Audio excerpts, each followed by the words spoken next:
கசுகாபே defence team பிரிஞ்சு போச்சுங்க. நாம இப்ப பெரிய போறோம்.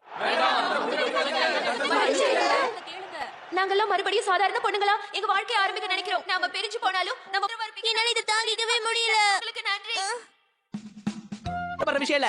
யோசிச்சு பாருங்க, நம்ம டீம் இன்னையோட பெரிய போகுது. இது கேட்கவே சுவாரஸ்யமா இருக்குல்ல? நாங்க பிரிஞ்சு போறோம்ங்கற செய்திய உங்ககிட்ட தெரிவிச்சுக்கிறோம். பிரிஞ்சு போறதுனா அதோட முடிஞ்சு போச்சுன்னு அர்த்தம் இல்ல. நம்ம ஒரு புது உலகத்துக்குள்ள போக போறோம்னு அர்த்தம். என்ன பிரிஞ்சு போறதே ஒரு புது சரித்திரத்தை உருவாக்குறதுக்கு தான். பெரியது கூட நல்ல விஷயம். நாங்க புதுசா உருவாக்குறதா இப்ப பிரிஞ்சு போறோம். அதனால உங்களுக்கு நேரிய பிடிக்காது. கரை ஓரமா கிடைக்கிற அந்த கல்லு மாதிரி பிரிஞ்சு போனாலும் ஒன்னா சேருவோம். என்னோட கற்பனை என்னது? சரி சொல்றேன். இங்க பாரு ஷின்சான், நீ இப்படி எல்லாம் உட்கார கூடாது. உங்க டெக்னிக்கை நம்ம பயன்படுத்த வேண்டிய நேரம் வந்துச்சு. நான் தயாரா இருக்கேன். ஆக்ஷன்.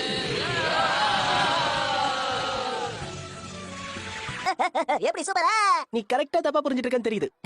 சரி, மொத்தத்துல பிரிஞ்சு போறது ஒரு ஐடல் மாதிரி நின்னு இத சொல்லணும். அது எப்படி நேனி? என்ன மீட்டிங்கா? கொஞ்சம் கூட நான் என்ன பேசிட்டு இருக்கோம்னு உனக்கு தெரியணுமா? அது தெரிஞ்சு நான் என்ன பண்ண போறேன்? நாங்கலாம் கசுகாபே டிஃபென்ஸ் டீமா பிரேக்கப் பண்ண போறோம் தெரியுமா? புது வாழ்க்கைக்குள்ள நுழைய போறோம். ஆமா ஆமா. என்கிட்ட சொல்ல இந்த காரணம் இல்ல. ஆமா ஆமா. ஓ, நீ சோகமா இருக்கல்ல, அதனால தான் சிரிக்கிறேன். நான் ஒண்ணும் சோகமா இல்ல. நிஜமாவா? நிஜமாதான். சரி சரி, வாங்க வேலைய பார்க்கலாம். ஆமா, காசுகாபி டிஃபென்ஸ் டீம் உடைய பிரேக்கப் நம்ம எப்படி வெளிப்படுத்த போறோம்? அதுக்கு பண்ணிக்கிறாங்களா? பிரேக்கப்பா?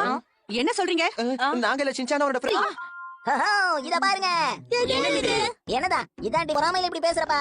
சரி சரி, ஏதாவது அழகான வார்த்தைகளை யோசிச்சீங்களா? சொல்றேன். இன்னைக்கு நாங்க இப்ப பிரிக்க போறோம். அவ்வளவுதானா? இன்னும் கொஞ்சம் நீளமா இருக்கணும். நாங்க பிரிஞ்சு போனாலும் எனக்கு பிடிச்சிருக்கு. Good bye Kasukabe defence team. Good bye Masao. கண்டிப்பா உன்னை எங்க இதயத்தை பிரிஞ்சு போறோம். எல்லாம் அவ்வளவு லேஸ்ல நம்மளால கேட்டு தெரிஞ்சுக்க முடியாது. கொஞ்ச நேரம் அமைதியா அவங்கள கண்காணிக்கலாம். சரி. இடம் நர்சரி ஸ்கூல் ஹாலா. அவங்களே முடிவு பண்ணிட்டாங்க போல இருக்கு. இன்னைக்கு எல்லாரையும் வருக வருக என்ன வரவேற்கிறோம். ரசிகர்களா? ஏன் சம்பந்தமே இல்லாம பேசுறாங்க?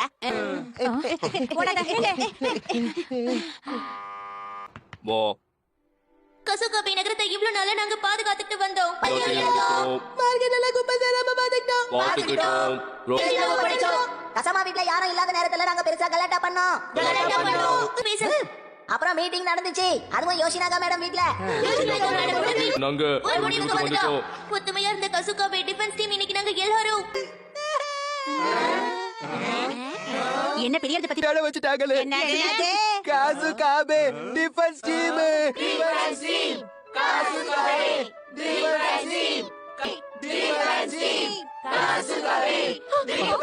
சண்டையா? இல்லையே, நாங்க மறுபடியும் சாதாரண 5 வயசு குழந்தைங்களா இருக்கோம். நாங்க இன்னொரு தடவை இதை ஆரம்பிக்க போறோம். இதுக்கப்புறம் எல்லார் மனசுலயும் நாங்க நிரந்தரமா இருக்க போறோம்ல, அதான் வேணும். இந்த காசுக்கு கொடுத்தவங்க எல்லாருக்கும் ரொம்ப நன்றி. நாங்க இப்ப சந்தோஷமா பிரியறோம்.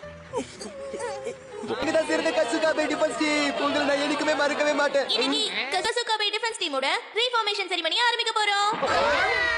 அவங்க சும்மா பிரேக்கப் செரிமனி பண்ணணும்ங்கிறதுக்காக பண்றாங்க போல இருக்கு. எனக்கும் அப்படித்தான் தோணுது. என்னப்பா இது?